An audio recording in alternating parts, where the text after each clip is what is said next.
Hey guys, Matthew. In today's video, I'm going to be talking about some drama involving TFT, some crafters leaving, a clip surfacing on Reddit, as well as basically the internet doing what the internet does, going out of their way to harass and even sending death threats to parties involved, which I shouldn't have to tell you is unacceptable, and you should definitely get some help if you resort to that sort of treatment of other people. It's not because there's a screen in front of you and you're typing on a keyboard and not saying it directly with your mouth and it makes it any better. And if you are taking part in these sort of behaviors, you should absolutely be fucking ashamed of yourself.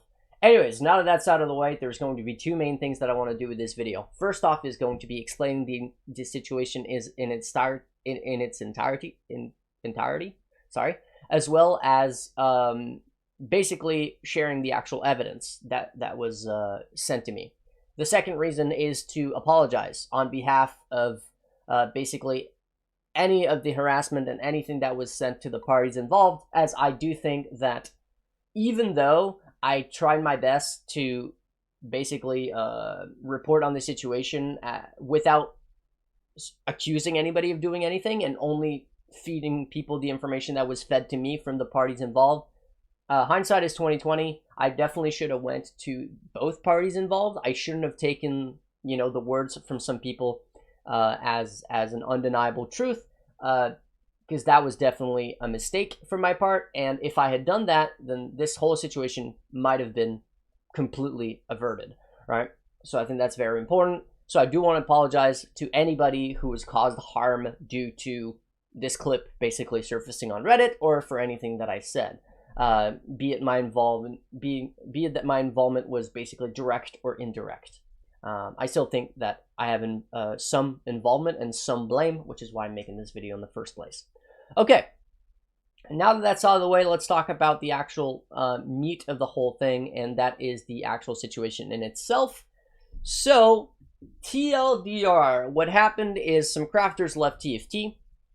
A lot of people were asking me why crafters were leaving TFT, despite the fact that I have no real affiliations. So I went to those crafters. I asked them the question, why are you guys leaving? What's happening? I got some information, which was allegedly, it was rumors, and I made sure that when I spoke about the situation, I said that it was rumors and it was allegedly. However, the problem is clips are a very short period of time. So when this clip appeared on Reddit, 11 days ago, which was 60 seconds, in the clip, there is no context, right? It doesn't say that this is rumors. It doesn't say that I got the information from the crafters who had left, which means automatically that there might be some conflict of interest, right? None of that information is available. All you see is 60 seconds, and if you don't look into it a little bit more, then you might just consider this to be the truth. And unfortunately, that's what a lot of people did, and then some people resorted to harassing the parties involved, which again, I shouldn't have to tell you. I don't condone of any of that behavior. Okay, so now let's talk about what actually happened, because that's the important part. And this is going to lead us to Dragon Cloak, the Regalia, which was basically the center of this whole situation, in this spiral of drama, if you will. So what essentially happened is that TFT runs a mirror shop, which is ran by Varga, and Varga has tried his best to basically try to make everybody happy. At least that's the information that I got from him. And what I mean by that is that whenever somebody was trying to craft or made aware that they were crafting an item which another crafter, right, already had, then he would go out of his way to try to make every party involved happy. So if they had the same item, they would basically keep only one of the item in the shop, and then they would basically split the fees amongst both crafters because they both own the same item, so it's only fair, right? And running things like that, it's definitely not easy when, the thing about crafting in PoE is that anybody can craft anything that they want. So trying to keep everybody happy is definitely something that was not necessarily going to be the easiest thing. Now, Recombinators made that significantly worse, as it allowed people to use mirrored items and then recombinate them with non-mirrored items and potentially get non-mirrored items back out. This allowed people to make some truly incredible items. Now, what happened is some people that were unhappy about what other people were making went to Varga and they were like, well, I already crafted this item, so tell this guy that he can't craft that item because I already have it, and if he crafts it, then he's basically just going to be remaking my item, And obviously, there's a conflict there because there's going to be a need to either share the fees on specific items between two crafters, or there's going to be a need for Varga to basically choose which item he wants to actually service, and basically it created some drama. To the point where Varga basically said, you know what? I don't care. Anybody can craft whatever they want, right? Which I think is actually the right thing to do. I think that it was the right decision, but it definitely made some people unhappy about the situation. Very, very unhappy. So unhappy, in fact, that they decided to pull their items from the shop and leave. Now, of course, they didn't leave on good terms, right? They left on terms which were basically negative, right? Bad terms. And what typically tends to happen is a defense mechanism. It's like if I ask you what you think about your ex-girlfriend, you're probably going to tell me everything that's negative about them, and everything that you think she may have done, and everything that is the reason why you end up breaking up. You're not going to tell me why you fell in love with her in the first place, right? That's just human beings, and that's just our nature. So what happened is some people basically started these rumors as to where basically there was potentially some items which were being mirrored from other crafters in order to make new items, and there was also potentially some fees that were not being paid to the owners of these original items, so that whenever these new items were made which beat those original items, in the end the sucker was the person who had the original item, and then whoever made the new item was basically getting everything, because not only they had the new best in slot item, they were also not needing to pay the fees. So that's sort of the rumor that started popping up because of Dragon Cloak existing, as it had modifiers on it that were only available on other people's items that already existed that were somewhat similar but worse than this, right? So again, some rumors started popping up that this was made by using other people's items. This made some TFT crafters concerned enough to where they basically pulled their items from the shop and left entirely the whole TFT, crafting service, and made their own. And then when that happened, and I went to those crafters and asked them what was going on, they told me that rumor. So then when people were asking me, yo, Matt, why is everybody leaving TFT, right? Some very big crafting names. I basically told them what those same people who had left told me why they had left. I thought that was only fair. Looking back at it, that was a mistake. Again, I should have went to TFT and asked them as well what was going on. And of course, I could have just outright not responded. I could have said, I don't know, I'm not involved, right? So looking back, again, definitely my mistake, which is why I made this video as an apology to any harm that was caused from my involvement in the situation. Now let's talk about the actual undeniable proof that this item was indeed not made from other people's item and made from scratch as a step-by-step method of crafting. So this is Reply, which is the crafter of this item, which has fed me the actual step-by-step on how they made this item. So for those who have been playing for a while, you probably know about duping blue or magic bases. For those who haven't been playing for too long, essentially there used to be the thing where you could imprint an item, and then you could split it, and then you could imprint it back, and essentially you would dupe the base. This was possible to do only on blue items with Chrystic Kimmerls and Finable Plagued Arachnid Beasts. Now, a few leagues ago, they added the split tag to items, which means that whenever it's split, it can no longer be imprinted, which means that this whole crafting method went away. However, there are people who basically made many bases for potentially future crafting of like legacy modifiers. What you see here is 152, and this is the regalias that he's talking about, which is 152 energy shield, which is a legacy deafening essence of woe, 152 energy shield before they nerfed it down to 95, right? So 152 energy shield Valregalius, and he has, a quad tab, or a third of a quad tab. And then he also has 70 multi, which is 70% critical strike multiplier, which is a legacy crit multi on quivers and on amulets. Nowadays you can only get 38, but it used to be 70. So he has a bunch of quivers with 70 multi and amulets as well. Because again, you could do this infinitely, right? You could basically dupe the bases as many times as you wanted. Now, once he had this, and here you can see it a little bit better, Essence Valregalia. So he has the Essence prefix and then nothing else, right? And it's 6 white socket, 6 linked Valregalia. as basically when people were duping bases, they used to get him 6 whites first so that they would always keep their sockets whenever you dupe them.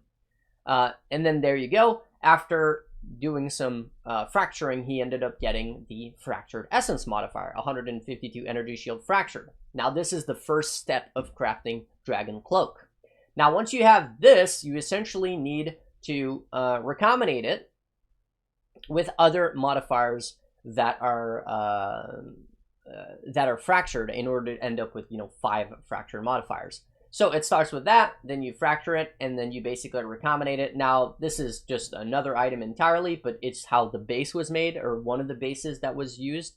So as you can see, well, it's kind of hard to see, but there's a +1 number of Spectres, Fractured Valregalia, which is a Delve mod, and then he has a Zodiac Leather, which has the Global Defenses fractured, and the Effective Non-Curse Aura from your skills, which is also a Delve modifier fractured, right? And this is mirrored because basically they're mirroring the global defenses and the non-curse effect, because getting these two back might actually cost more than a mirror, because this is a legacy mod, right? And then of course the global defense fracture is very expensive. So it's actually cheaper to just outright re-mirror these 2 modifiers and then send it on something that can be remade right now. And then if you get all 3, you essentially can mirror that and then send it on another modifier, which you can get right now, which is essentially how you basically step-by-step your way into making that. So if we see the way this was made, essentially when he recombinated that, he got the +1 Spectre and the non-curse, which means he lost the global defense, but he did get it on a Valregalia, which means, as you can see, this one, and this was kind of like, I'm not sure why he sent me the screenshot, as I don't think it had anything to do with that specific chest, the Dragon Cloak, but anyways. So after that came basically the the maximum ES fractures. You can see a Valregalia with 152 ES fracture. And then the Zodiac Leather, which is the same one with global defenses and non-curse. And again, it's been mirrored. And then you recombinate that. And as you can see in this case, well, you can't quite see it. Let me just remove this. As you can see, he basically lost, and he only got the 152 ES on the Valregalia, which means he lost the global defense and the non-curse, which is something that can happen, of course.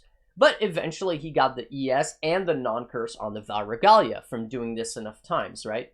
And eventually, when he got the ES Regalia, 152 ES and non-curse Valregalia, then what he was able to do is mirror that and recombinate it with a global defense chest on a Valregalia, and eventually he got the ES, the non-curse, and the global defense. Then what he can do is mirror this and basically recombinate it with another legacy mod, which in this case is the legacy 50% energy shield suffix, right? So he starts with a non-mirrored 50% energy shield suffix, Valregalia, and then the mirrored version of his global defenses, 152 ES and 25% non-curse aura from your skills. And then when he recombinates that, there's a chance that he gets all 4 modifiers, which he did in this case. He got 152 ES, 50% ES suffix, global defense, and 25% effective non-curse. And then essentially, then he takes this chest, he mirrors that one, and he recombinates it with a chest that has the final affix missing, which is the 132%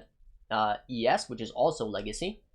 And then eventually, from doing this enough times, he ended up getting all 5 modifiers on a non-mirrored version of the chest, which is Dragon Cloak, which basically was the instigator item, if you will, that created so much drama as, well, some people basically thought that their items were being used in order to make this new item, which, well, now that we have the actual proof, we know for a fact, undeniably, that was not the case, which is what brings me to making this video, to explain the fact that, in the end, in this specific case, TFT, in fact, did nothing wrong. And, again, if you went out of your way to harass some of the parties involved, because you took what you saw in a 60-second clip as being the undeniable truth, well, you should definitely be ashamed of yourself, and you should definitely go out and apologize to the people who you may have hurt, right? Because, again, we are all human beings, and even if it's just reading text on a screen, it doesn't mean that we are unaffected by it. Matter of fact, Varga, despite the fact that he had done nothing wrong, stepped down as the head of TFT due to the situation, because he was so fed up with just the constant harassment that he was getting. So again, that's just, obviously I don't condone of any of that behavior, and I really hope that this video basically allows basically the people involved to you know, clean the name of the people who are involved, as clearly, now that we have proof, we know for a fact that they didn't use other people's items to make new items. Okay, hopefully that basically sets the record straight, and maybe you learned a little something about how to craft this regalia, and this is something that can be basically done on many other items as well. Now, as always, I do want to say a huge thank you to my supporters. So Jaden and Rocky, Max Solomon, Exo, Miss Riscol, Thomas Mask, Nate, The Great Master, Alex, Tim, Mercury, Bert, as well as Kai, Nailed, Jarvis, Joven, Bitizen, Vaith, Talismar, Endodrago99, and Sins Eater. That's going to be it for my involvement in this whole situation. I think that I don't really have anything else to add to the situation. I've apologized to the parties involved myself, and I will try to do better in the future. Now, in terms of the content upcoming, we started the boss farming data, which is going to be used to update the casual exile document. So hopefully you guys are looking forward to that in the coming days. That'll be Matthew signing out. Until the next one, peace.